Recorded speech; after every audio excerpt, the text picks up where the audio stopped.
Seller Sessions Daily. Today I bring in Brian Johnson, Liz Adamson, and George Meressa. Is that the right pronunciation? Yeah. Yeah, you know I like to butcher a name. So happy Friday, everyone. Obviously, no one's going to be going out this Friday, so you're probably going to go to Costa del front room to the balcony or to the garden. But it's a nice sunny day here in London. We're going to do here is the part 2 of our PPC this week. We're going to focus this more on today, because we've done it on Tuesday. What we're focusing more today is accounts that have actually not been affected and had the opposite effect of the coronavirus and that are thriving, just so that people get a balanced end of the view. You know, it's important to see both sides of the coin and how these guys are harnessing the accounts and managing these at scale. So starting with you, Brian, do you want to give an introduction and a little bit of background on yourself? Of course, yeah. So my name is Brian Johnson. I am with Canopy Management, which is a full-service ad agency for brands that sell on Amazon. I've been doing this probably as long as George and Liz. Yeah, for a while now. And so, yeah, we definitely see a huge difference, not only from our software side as well as from the agency side. Yeah, there's ups and downs. I like to say as simple as a third, but yeah, some wild spikes up and down, a lot more panic and reaction. I think it's kind of the overview. Okay. And George, do you want to give an introduction to yourself as well? Sure, yeah. So I'm based here in London. I've been in paid advertising since 2009, set up the company in 2011. We primarily started on Google. Now we focus most of our attention on Amazon advertising, have done so for a few years. Like we've just seen some insane numbers. I've never seen spikes on Amazon as I have seen in the last 2 or 3 weeks. It's been crazy. Cool. And Liz, welcome back. I haven't seen you for a bit, but happy to have you back on the show. Yeah, thanks for having me again, Danny. I'm Liz Adamson. I run Agility. We're based just out of Utah, or just outside of Salt Lake City in Utah. I've been working with Amazon sellers since 2011, focusing on PPC, digital ads, in the Amazon space as well as DSP. Excellent. Right, George, I'm going to kick off with you first, and then we're going to go around the room. I asked you to get some notes together, and it's huge. So can I start with you? You run through your notes of some of the things and observations, and then I'll pick you off on certain questions, and I'll get the audience to start asking questions as well. We'll start to fill up the comment box, and then we'll get into those. And then what I'll do is I'll go from one person to another, but I'll keep it kind of fluid as possible. Yeah, sure. Go on. Funny enough, I've just got someone on the door. So basically, we've seen a tremendous increase in sales over the last few weeks. Like I said, we've been calling Amazon sellers and telling them to increase their budgets, but there seems to be issues with actually getting enough supplies in from their suppliers to even keep up with the demand. It's just been incredible. We had one client I spoke to 2 days ago, and I said, look, you've been dodging our calls. ACOS is halved. We're all severely limited by budget. We want approval to get this done. And he said, George, just don't even do that right now. We can't deal with it. We're a week behind. And that's the conversations I'm having. And this is the 5th conversation I've had in the last week now. They can't deal with just the sheer demand of it. There's been one company I've seen deal with it, and sales have gone from 6 figures a month to about 7 figures a week on sponsored ads alone. Wow. And it's just been a sudden spike in sales. So seen some really interesting numbers. Cool. Okay, then carry on. So I'm going through your notes here. Let's keep elaborating on what you're seeing. So, okay. So with electronic companies as well, we're just finding that there's a kind of a surge of sales. We had one client. We weren't even doing any sponsored ads in Italy and Spain. I just took little ganders in there, and it's just gone to hundreds of thousands a month, like this month. In sales, just general electronic companies. We had one company, we had a set 7-figure target per month to hit by the end of this year. We hit that yesterday. So we're hitting it early just because of what's happening in this space. We had another toy brand. They've just seen a 300% increase in sales this month compared to last month. And it's just growing, and they're actually launching new products, and they're taking advantage of this. So they're launching new products, putting those products in with a more established products on sponsored brands, and they're reaping some sales off that. Cool. And is there any more on your notes here? Because this notepad is looking big, or do you have to go and grab the door? Because obviously let me go grab the door. But there's grab the door. I'll jump over to Liz. This is what people have to understand. This is really fucking live. Yeah. So even down, we're so hardcore that George is getting a delivery from the door. George, stick your mask on, mate, and observe the 2 meter rule. Liz, over to you. Excellent. Yeah. And hopefully we won't have too many interruptions here. I've got kids running around as well. But I was looking at a couple different accounts, one in an essential category, which of course is seeing this huge spike in demand and sales. And interestingly enough, we have another client who's in a non-essential category. It's home decor. They're seeing a big spike. A primary reason behind their big spike in sales and advertising sales and everything else, they moved away from FBA and turned on their FBM shipments. Mm-hmm. Right. And so we saw that make a huge difference where customers were now able to get these orders in a lot sooner than the sellers who were still relying on FBA. And so, I know we're here talking about advertising, but if you're stuck using FBA shipments, it's going to undermine anything you're trying to do in advertising. DSP is another thing I've been watching closely. And of course, in anything selling essentials, we're seeing sales double, we're seeing ROAS double, we're seeing purchase rates double.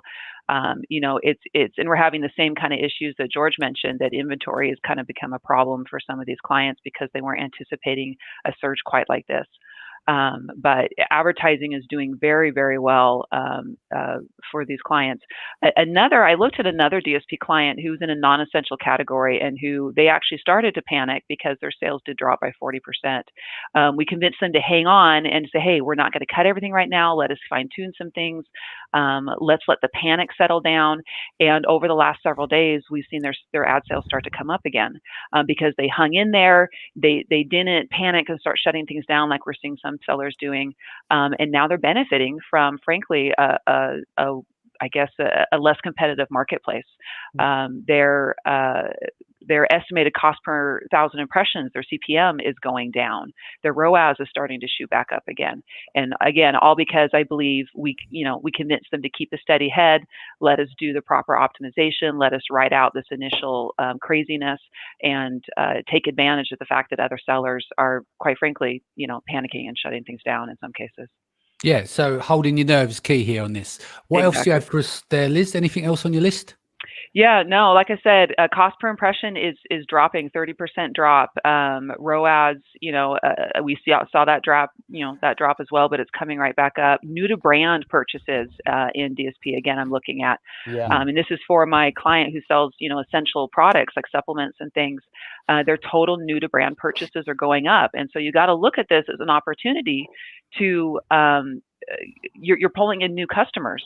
They're being introduced to your brand for the first time. And so now's the time to be running these retargeting ads where people are coming in and shopping for things that perhaps they haven't shopped for before online.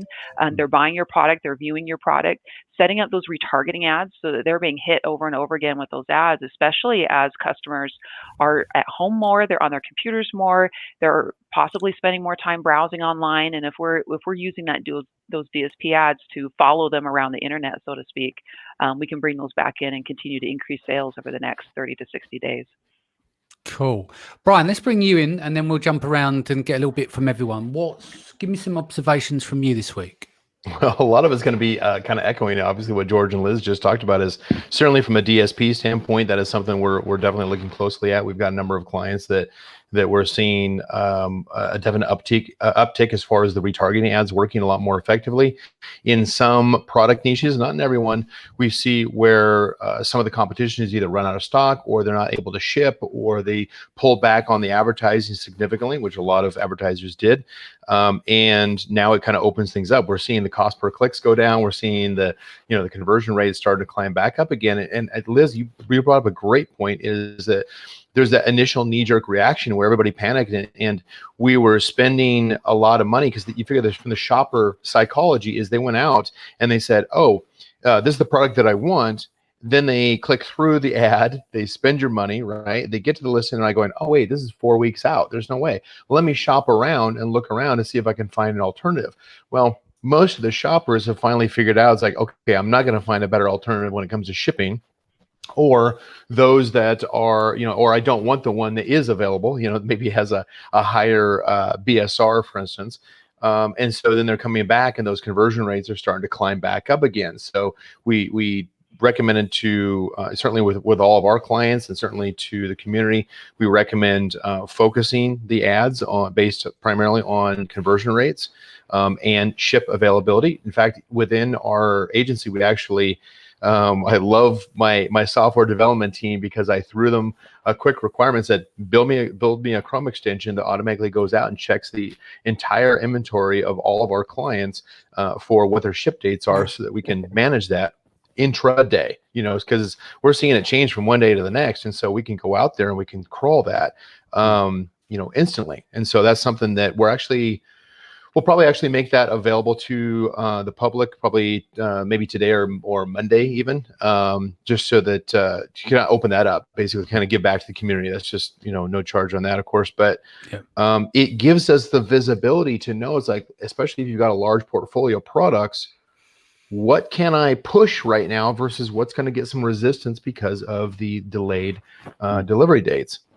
Amazon, of course, added on, mentioned today, it's like, oh, we're going to add on a non-specific number of new product niches and categories that we're going to be able to ship faster upon. And so now we have to go back out, probably have to build another tool for this, but now we have to go back out to every client and, run that inventory check. Okay, what can we ship? What has changed since yesterday?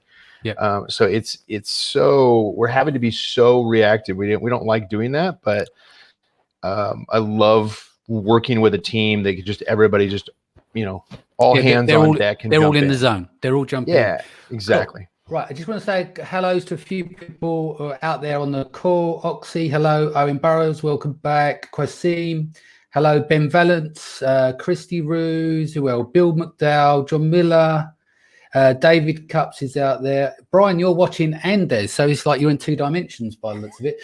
Fiona Skelton is out there as well, saying hello. Lazar, hope you're feeling better, mate. Send my regards to you there as well. Tiffany, welcome back. Omar, welcome back. Paul Sheridan, Robert Connor, etc. I've got a quick question here from, is it Christy? Hey everyone, this is a general question. How important is it for Amazon PPC to help ranking? Have read around on an update of A9 last September, October sales less relevant to keyword ranking and external traffic, 3 more times important. Would love some advice and get your thoughts on this. Can I go first on this? Go for it. Yeah. So my takes on it is that I've been looking at that correlation since 2015. And what I would say my take on it now, and speaking to others in the industry, is that you can't bludgeon your way to the top with PPC anymore. And a lot of it comes down to conversion rate as well. So when you're doing this, you can badly affect your conversion rate if you're not getting the conversions. So I would say ultimately what it comes down to, if you are trying to use it for ranking, bear in mind conversion rate is going to be one of your most important metrics here. And if it is of effect, you're going to want to measure that against the data that you've got to test for your ranking, check it from different browsers, incognito mode, and all those different kind of things. And then if that is the case, you're going to have to pull back and then review the situation and say to yourself, okay, can I improve my conversion rate? What I might do here is to improve it. You might drop the price of the product and have to eat the product cost as a consideration, or you completely pull back because it's going to do damage to your organic rank. That's just an observation I take on board as well. The second part of that, which people may skip out, and Dr. Yev Meresenko is big on this, is GeoRank. Now, we can't see this data, but I know that George pulled this up on me for DSP in Prague. I don't do DSP, so my knowledge is not high there. But once we get to that stage of, bear with me now, the availability of your inventory, depending on which warehouse it's in, right, can play a role here. Now, if you've got over mapping where you can see where your inventory is appearing at these different centers, and you can have the ability to bring this what's over in DSP and drop it on a sixpence like Google Ads, where you can target by the territory. Google Ads does it by obviously a mile circumference. Could you imagine the power that you got there is that you know where your stock is, you know what your conversion rate is, and you know what you're optimizing for PPC. And I think those are the three key areas over the long term that will be really beneficial for ranking with PPC if you include those three metrics. Yeah, I agree, Danny. And we actually got a client now, and their main focus is conversion rates. Conversion rate is huge for them, and a few of their products are now bestsellers. So, and what we've done recently is we've actually using Amazon's demand side platform. We're focusing only in estates that are warm enough that they were likely to purchase their products. Because we're doing that, we're actually seeing that the kind of ROAS is out of control. I left. So was a DSP explained a little bit about what that is, or did we just kind of go straight? No. Actually, while we're on, just for some people's benefits, can we back up a little bit? Liz, explain what ROAS is, and there's another metric you were talking about, brand. New to brand. Can you explain what new to brand is and ROAS is, and then we'll go a little bit on DSP before we go a bit deeper. Yeah, absolutely. So ROAS, to put it simply, it's just the inverse of ACOS. So whereas ACOS is a percentage of spend divided by sales, ROAS is the opposite. It's sales divided by spend. And so you're looking at, if you've got a 25% ACOS, that's a $4 ROAS. So the higher the ROAS, the better, and so on. New to brand is a metric that you can see not only in DSP, but also in sponsored brand ads in Seller Central and AMS. And so that is looking at whether or not this customer who purchased through your ad, if they have never purchased your product in the last 365 days, they're considered new to brand. And so when you're talking about the marketing funnel, your whole goal is to not only just have your repeat customers coming in over and over again, but you got to be expanding that funnel, bringing in new customers into your brand. And then you want to be remarketing, retargeting them, convincing them to, hey, you tried this product, now they've tried this product, and so on and so forth, and try to, turn them into repeat customers is the goal. Cool. Brian, what have you observed in terms of the correlation between PPC and organic rank? Yeah, certainly from a, just kind of clarify, so you're saying from a DSP standpoint or just from the ranking question? Yeah, just from sponsored products point of view, but then work back from there. If you've got DSP data, I don't do DSP, so anything there will be helpful. No, certainly. I don't think I'm going to add, a lot more than what we've already talked about from a DSP standpoint. Is that we're also looking at local to see if that has any impact, any performance advantage, and so I'm glad that George brought that up as well. So from a ranking standpoint in general, we don't really see where there's a reduction in the in PPC's contribution to the sales velocity. There's other factors other than sales velocity that a lot of people don't even consider, review velocity and some of these other factors, right? But one of the things that we certainly look at is when we are using PPC in order to rank a keyword, exactly as you said, it's not simply just like, oh, I'm just going to turn it on a specific keyword and it's just going to magically get me to page one. It's not that easy. You really have to qualify the keywords that you're investing in to make sure that they do have the higher conversion rate, meaning higher conversion rate than your competitors. So it's a relative factor. So you're looking at things like brand analytics, you're looking at market average conversion rates, all those kind of things. You're also looking to see as far as what kind of cost that means when it comes to how well does certain ad types perform. In other words, are you going to get your money back out of it even if you get the higher organic keyword ranking? So we're kind of looking for which keywords are going to have the potential of actually ranking high, or certainly higher than they are now, before we invest in them, and we look to see, is it actually going to give us the return? Now, that's a lot more complex than when it used to be even 6 months or a year ago, before a lot of the tools the Amazon rolled out in 2018. It gave us a lot more power and a lot more detailed metrics, but it also makes it a lot more complex to set up and to manage and to get it right. It's not simply just, oh, I'm just going to throw a bunch of money and do some giveaways and it's just going to magically work and I'm going to stay there. Not as simple anymore, because you actually, if you're going to invest heavily in getting there, you want to make sure that you don't just slide right back off again. So it's not about whether or not PPC is counted separately. It's whether or not you're actually targeting the correct keywords for your products. Makes sense. So let's go back into DSP overall. Obviously, you the three of you from the agency point, you're all dealing with DSP. What trends are you seeing for, let's just say there are brands out there, or maybe some of the guys on the call, they've only just breached that market. They're just a right fit to move into DSP, because you have to fit a certain criteria, right? Yeah. So for people to listen out there who's not on DSP, what would you say is the ultimate criteria to start using DSP for them financially and positioning on the market? I would start with product fit. Yeah. So the products have to be retail ready. Did it have a decent amount of reviews? One of the main things I always point out of DSP is it's not like sponsored ads. Sponsored ads, they search for your product, so they're more likely to convert into a sale. Whereas with DSP, you're putting those ads in front of them when they're not even searching for that particular product. So it's more push marketing. So you need to ensure. So it's important that your product stands out enough compared to everyone else, whether that is price, whether that's reviews, everything has to be, the foundations have to be put in place. Also, we always recommend at least, I don't know about you, Liz and Brian, but we always say you need to be doing at least 80,000 a month worth of sales to get the full benefit of DSP. That's what we've kind of come to that conclusion a few months back.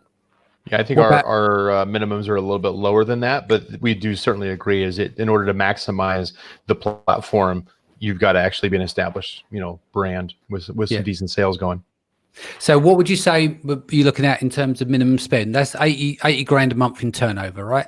Yeah. But what would you say in terms of ad spend? What would you say your minimums? Should I take this one, or are you guys all right? So go for it. Yeah, go ahead, Josh. Yeah, go ahead. So we say around, we start people up with 3,000 a month. That's kind of the bare minimum we kind of go for. And there's been one or two occasions, I literally just got an email now saying, we can't handle the sales. Can you put it down to 2 grand? Because they've got less than 10% ACOS on it. So it's going to vary depending on the type of product as well. And at the end of the day, it's just about getting enough value from it. So we say at least 3 grand. I know Amazon asked for $35,000 over a period of time. So we tend to find with 3 grand, it's a good testing ground before you move into other areas outside of remarketing and Amazon as well. Yeah, Orange just said, is that 80K a month per SKU? No, that's the overall sales. Portfolio, You'll be right there. You'll be able to qualify there, mate. Don't you worry. Okay, Kirsty says, this makes a lot of sense for you. Thanks for your input. This is also explain why I'm finding newer campaigns harder to get working than existing campaigns for 2018. I think she's talking about the ranking, Brian. Like we're talking about the changes and stuff. Right. Let's talk about, Brian, you do a lot about campaign history. Switching gears here. Talk to the audience about the importance of campaign history, past conversion, etc., and your observations. So things have definitely changed as far as 2019. Again, all those changes that Amazon rolled out. That was one of those things that was able to do an entire webinar just on the changes from 2019, right? But some of those things allowed us to do much more granular tuning. Certainly some of the features that introduced to campaigns, as far as like the campaign bidding strategy, changed some of the limitations that we may have had as far as whether or not it was an aged campaign or a new campaign. Primarily from an impression standpoint, is the introduction of fixed bidding strategy allowed us to kick off a manual campaign quickly, versus before it's like, oh, you're waiting 4 to 6 weeks for this thing to warm up before you can really use it. And now it's kind of like we can launch right away with the right combination of bidding strategy and placement and keyword targeting. And so I think that has definitely changed as far as the way that my philosophy is, where I used to say it's like, oh no, you're basically going to have to burn the next 4 to 6 weeks just to get the campaign warmed up. I don't lead with that anymore. I lead with like, change your strategy, your launch strategy on new campaigns in order to get the most traffic right away. Now, it is not going to necessarily have the best click-through rate or conversion rate which is a more mature campaign typically has, primarily because if you're optimizing on a regular basis, you're tuning everything, bids, match types, placements, auto targeting groups, whatever the case is. You've got so many options now to tune it and to do incremental tuning that a more mature product has probably already gone through that life cycle of all these iterations of optimization that we do on a regular basis. Yeah. So for that advantage, most from our perspective, most mature campaigns perform at a high level versus new campaigns are not a showstopper for us. We just have to change the strategy temporarily during a launch, for instance. Yeah. Liz, what about you? How do you handle it? Similar to Brian? Yeah, we've seen manual campaigns definitely ramp up a lot faster than they used to, and a lot of that is just being really smart about that keyword research and what you're targeting too. I still see so many mistakes from sellers where they're either using only one match type instead of testing all three, or they're using broad, and that's just way the conversion rates on that are just way too low. And so being smart about building those campaigns, that's where you're going to have a strong start is making sure you've got a smart structure, make sure you've got smart keywords, and not just throwing the spaghetti against the wall, so to speak. Yeah. Do you want to add anything before we move on, George? Yeah, and this is to ranking, right? No, we're talking about campaign history and the importance of campaign history and the effects. Actually, I do have a point, kind of a little bit different here. I spoke to an account, a seller 3 weeks ago, and this is what I call a unicorn account. She literally jumped onto Amazon in December.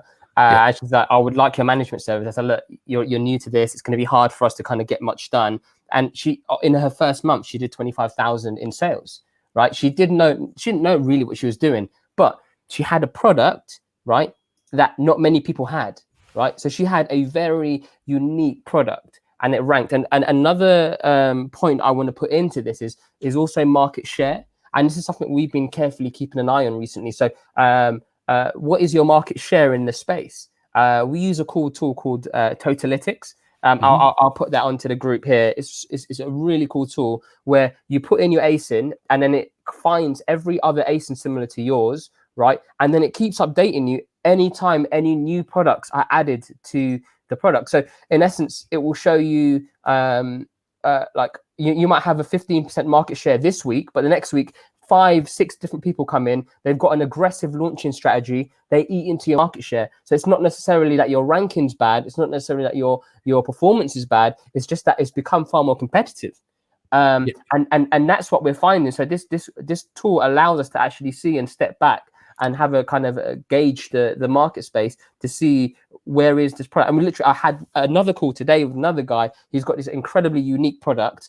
It's an outdoor product. And even during this time, he's selling out of stock.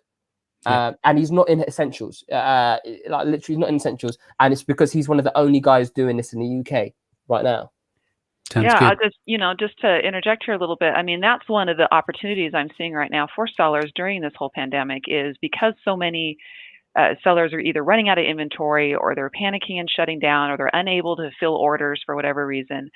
Watching what's going on in the market, watching our competitors dropping out is the space becoming more and more open, and keeping an eye on that could give you a great opportunity to improve keyword rankings, to improve bestseller rankings, to launch into a space where there just is very little competition right now due to all the market economic factors. Cool. I just want to go through some of these questions. So, Christy, if you go to the comments, George will post in there. I'm doing it now. He's going to give you the URL. Gary says, hi there, my favorite people in space. Thank you, Gary. Joe, thanks for being you. This is very useful, Danny McMillan. Thanks for making the week bearable. It's not me, it's the guys we bring on. I just curate. Juan says, thank you for the panels. Blah, blah, blah. Thank you for joining. It's your support that makes these work. What he's got here. Yep, Christy. No, we covered that. Owen. Yep, we covered Owen. You don't need 80K a month. We can work around that. This is the one that Mr. Nicolay. Hey, some tips on storefront DSP and off Amazon. Liz, you're the queen of storefronts. Yes. Thanks. Can Yeah. we get into some storefront stuff? That some tips for the audience, please. Absolutely. And a storefront is the focus for Amazon this year. We've been told that multiple times by Amazon reps and so on.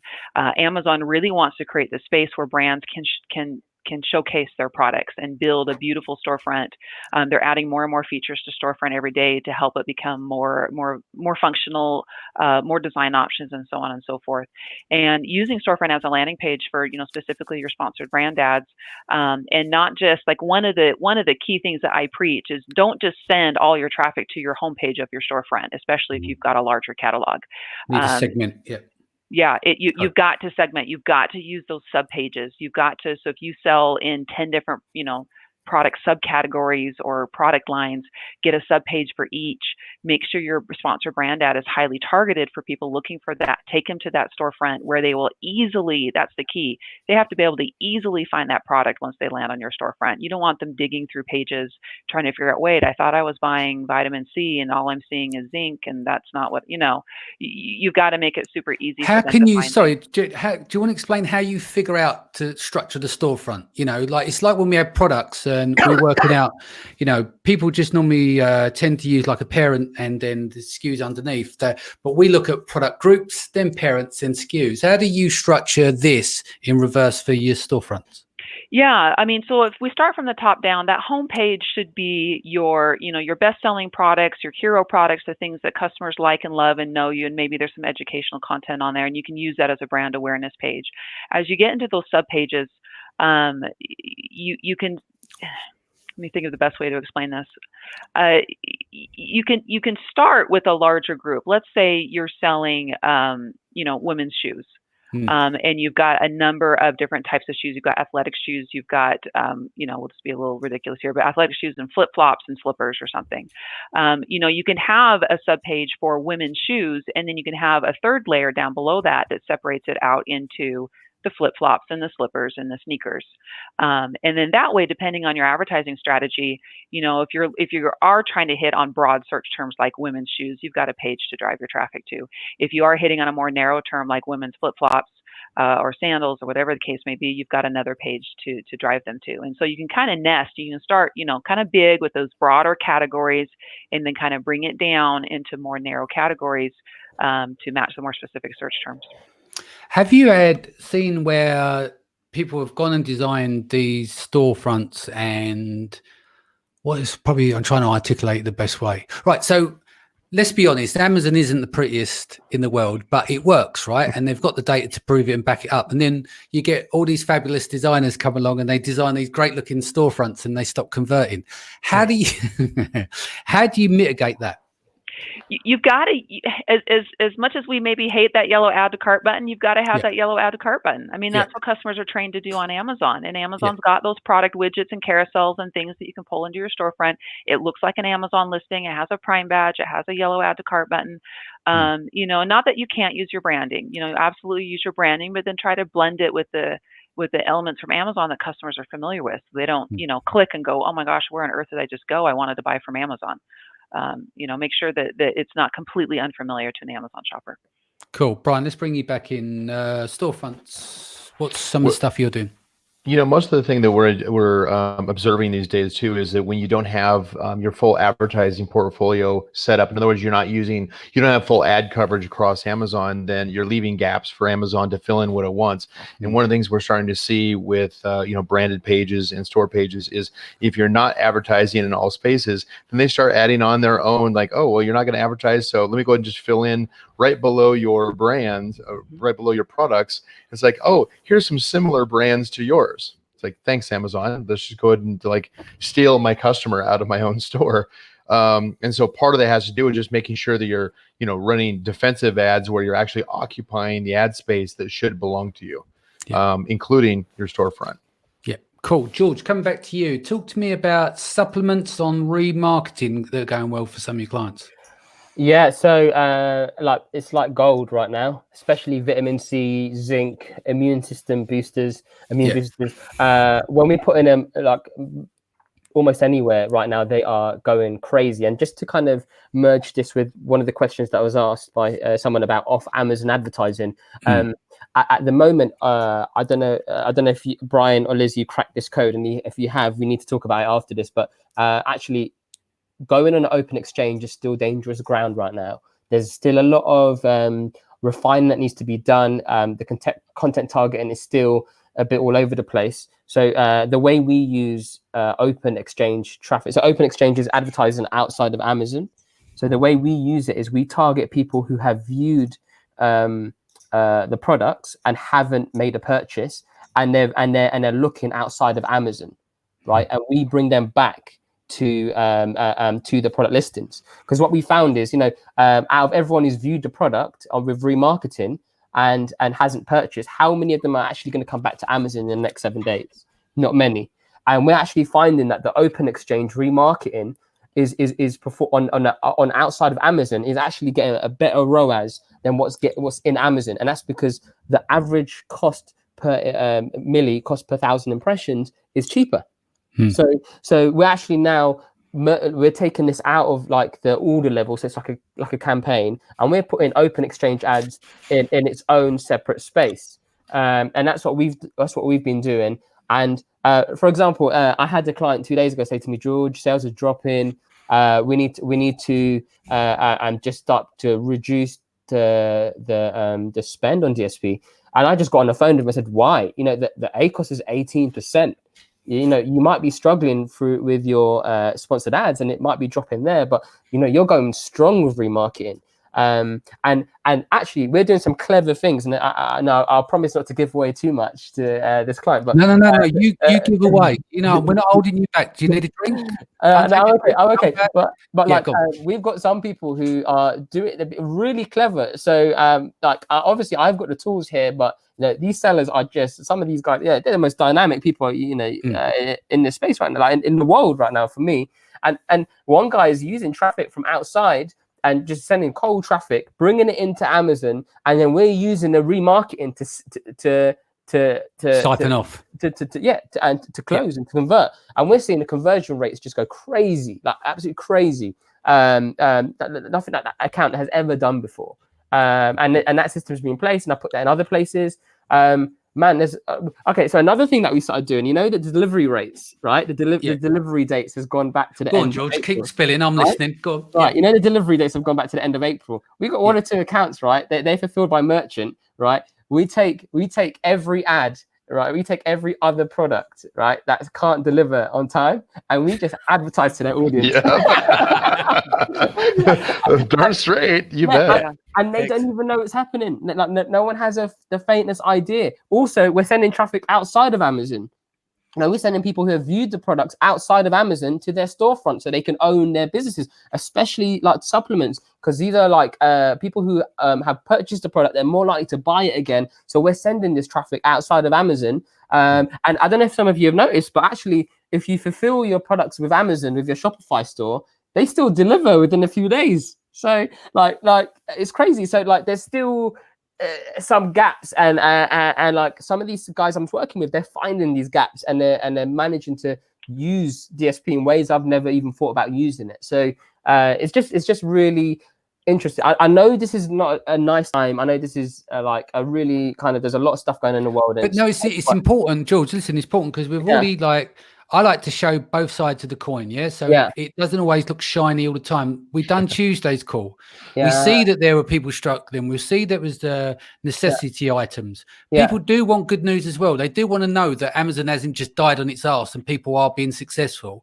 And in order to do so, you've just spilled a load of beans that you probably get shot. I'm glad that I'm on this call versus some of the other calls from earlier this week. It's like, this is going great. I'll tell you what, another thing, right, is my whole concept of this is completely different to everyone. People are dooming and glooming about this, but actually you have to think, why has Amazon delayed the shipment dates? Like they're not going to say no to money. Like it's because they're having growth pains. They're taking in more sales. Think about how many more people now have subscribed to buy on Amazon because they can't find things in stores. Essential items, people who've never purchased. So this is a whole new audience that's going on to Amazon right now, and they're buying on Amazon, right? So when this whole thing dies down, like I wanted to just say, everyone who's in the Amazon space right now, you are in the right place. You guys are already qualified. If you're doing any, if you're selling on Amazon, you already know how to use the system and work the system, and just stick it out there, because when this whole thing dies down, well, it's going to be the spring back, isn't it? At some point, this snapback comes in,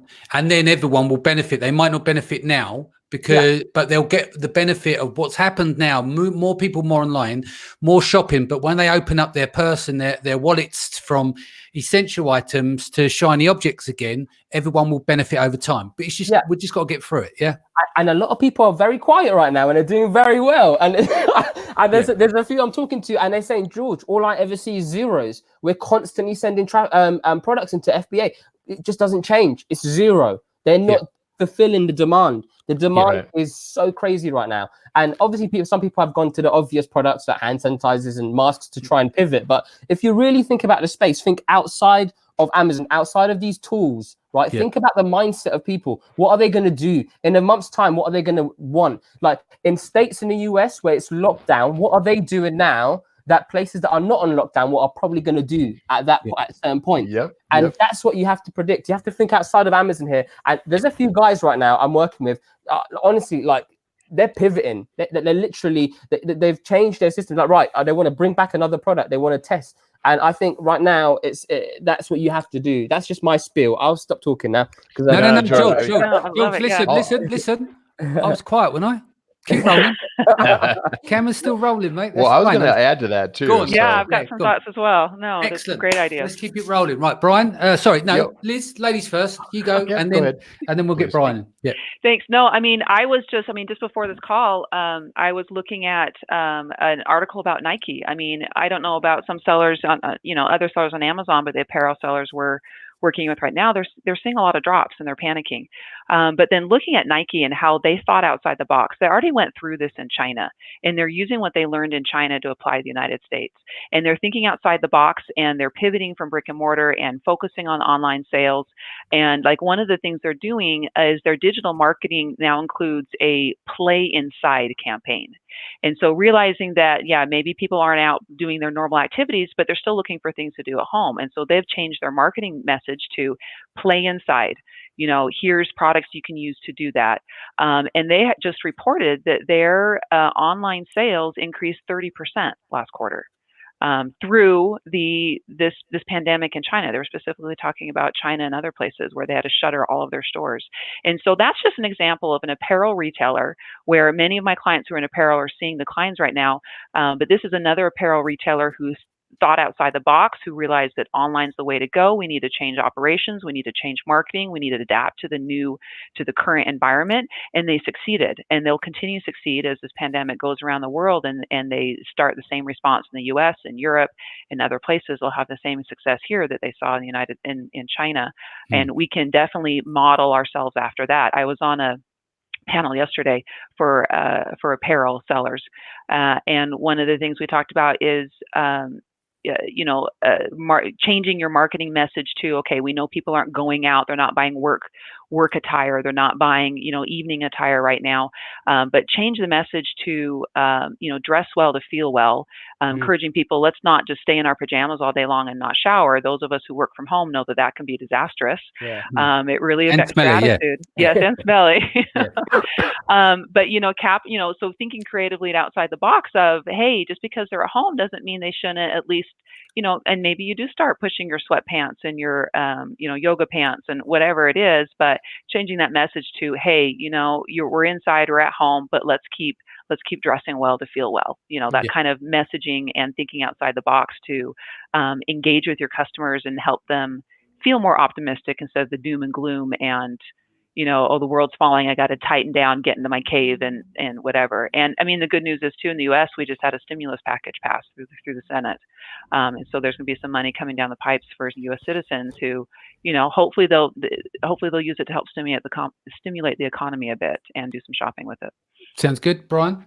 Yeah, I was going to say, I mean, to certainly echo both what George and Liz said on this, is that in having these conversations, I'm sure you're doing the same thing, having these conversations daily, sometimes multiple times a day with clients and partners. And one of the common fears that we have in the seller community, it's like, oh, because my product isn't selling, doesn't sell as well as some competitors who sell either who ship via FBM or have a higher sales rate, higher BSR. My products are, having a 4-week delivery rate versus my competitor who just sells the same product has a 1-week delivery.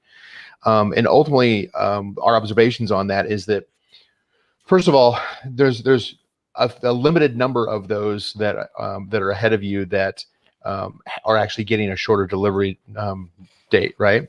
And they're going to run into bottlenecks, both in their fulfillment, especially if it's FBA fulfillment. They might run into bottlenecks because at some point they're going to start running out of inventory of some of their best sellers, and then you're going to start scooping up, and your product is going to respond, and your delivery dates are going to shorten. The second thing we noticed too is that a number of the sellers who have the capability of doing merchant fulfilled, they're running into the same kind of bottleneck that is also putting pressure on Amazon warehouses, and that is the delivery carriers.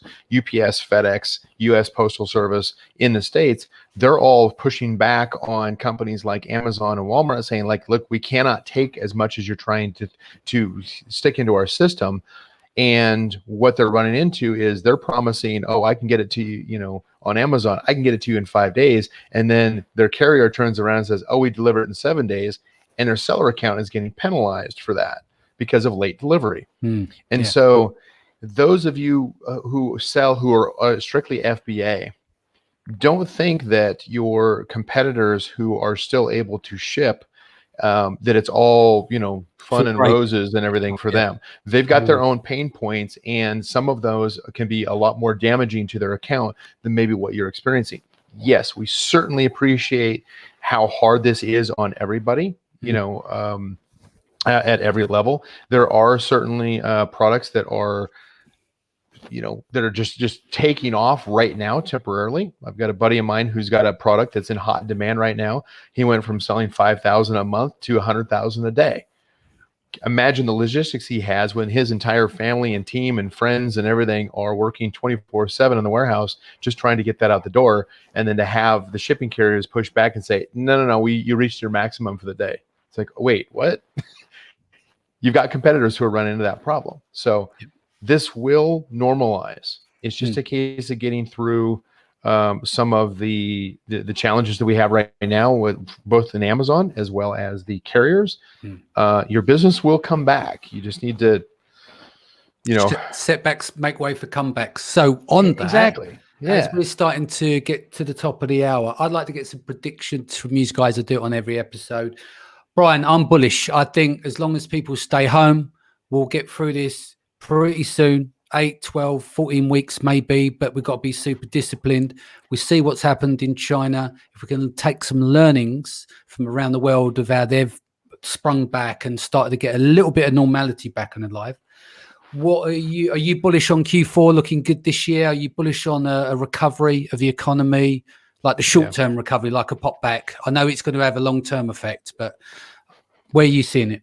Yeah, I'm not blind to the fact is that there will certainly be a long-term economic effect in some industries. Yeah. But I can one of the things or a couple of things that I know that I've seen again and again in past instances, not similar to this necessarily, but one is a level of compassion. In other words, where local businesses and agencies are deferring rent and, allowing, a delay in payment, basically making it softer of an effect on their customers and the business owners so that they can maintain a level of employment with their staff to carry that on. Does it hurt? Of course it hurts.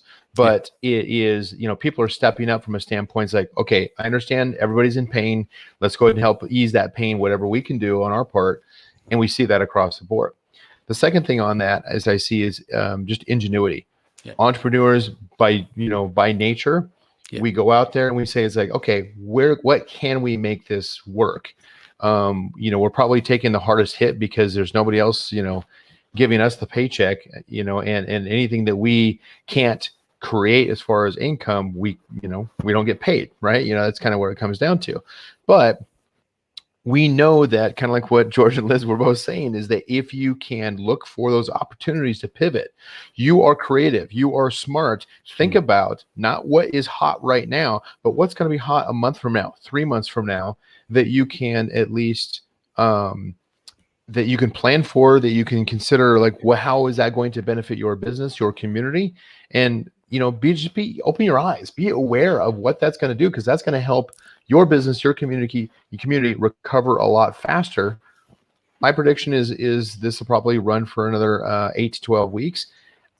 If we can get people to not go to gas stations or exactly. Stay at home. George, are you bullish? Where are you going with it? I am.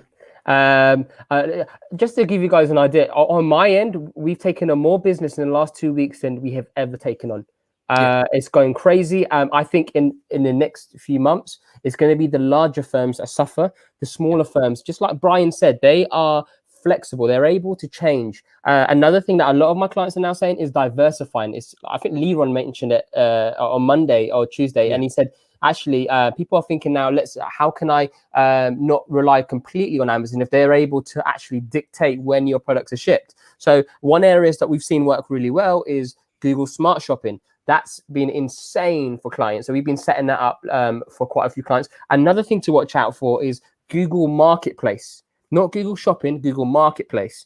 I potentially see this as being a huge contender. It's not going to do anything Amazon's doing, but it definitely has the market. I mean, it has the reach. A few of our accounts have been invited into this space, but that's something else that is going to be new and something that people can try and get into. But at the end of the day, I think now people are more educated to actually spend money on Amazon, more so than actually going to the shops. So this is the psychology behind this. So in the future, when I first purchased something on Amazon, when I first went onto Prime, I went and bought a whole batch of stuff because I bought one. I had a great customer service experience. Like, right, I'm buying everything from Amazon now.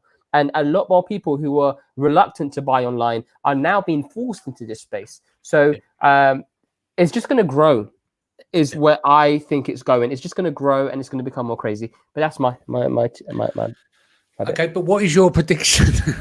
Sorry, what is your prediction for the recovery? Do you think we'll clear through the virus in 8 to 12 weeks if people behave themselves, or do you think it's going to take longer? Oh, my friend, I have no idea. The heat could kill this flu for the summer. You just don't know. It could carry on. I've said, so a client said to me yesterday, I'm really hope it's going to be okay by the end of April. And I was like, you can't put your hope in that. It could do that, or it could carry on. No one knows about this virus. There's no cure for it. I'm not qualified to speak on it, really. So no, it was just like get your feel for it. Liz, what's your feeling? Yeah, I think if people are hoping that everything's going to open back up in 2 weeks, that's not realistic. I think looking at a 60 to 90-day period at least of this is our new reality for now. I like what I heard on another webinar that I was listening to a couple of days ago, is that the best advice I think I've heard is we need to plan for the worst and hope for the best. So we need to plan for this being our new normal for at least the next 2 to 3 months, and adapting our businesses and adapting our lifestyles and doing our part, even just as a society, to help make sure that this thing slows down so we can get back to normal. And I think the more people are just accept the reality and make the best out of the situation, the faster we'll get through this. And I do see a big opportunity, especially for the e-commerce. Add to George's comment. This is a big opportunity for anyone in the e-commerce space right now. Cool. Well, look, let's wrap that there. What's the best way to reach you, Brian? You know what, for me, I would say go ahead and join into the Facebook group, Amazon PPC Troubleshooting. I've got multiple businesses, but that's the community to start with. Okay. George, what's your best way? I'm not on that level yet where I have my own Facebook page, but like Brian, but I've got clearads.co.uk. So that's the best way. Go on the website. I tend to man it quite often, so you can reach me on that. Cool. And Liz?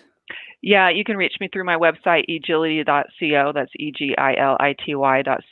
There's a contact page there, and I'm the one that monitors that, so you can ask questions there or reach out.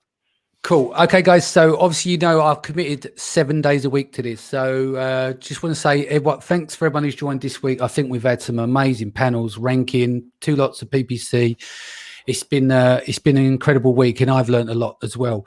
Tomorrow is Women of Amazon. It's week 2, where to go next. And then on Sunday, we're going to do mindset. Then on Monday, we're bringing in Kian Gilzari, going to do a load of updates on taking advantage of negotiations now with what's going on in China to hopefully get new contacts and stuff as the economy springs back there. See if you can work it in a polite way to your advantage as well. And what I'll do is I'll put a planner out for next week of all the sessions every day, 4 p.m. as promised. This session's been fire. Thank you guys so much. Yeah, shout out to you, Danny, for putting this together. Yeah, this well done, awesome. mate. It's so good. I love it. I'm listening to it every day as well, so it's really good. Thank you. So yeah, all you can do, guys, spread the word. Be safe, stay home, be happy, have a good mindset. We're going to get through this together. All right. Take care. See you soon. Thanks. Bye.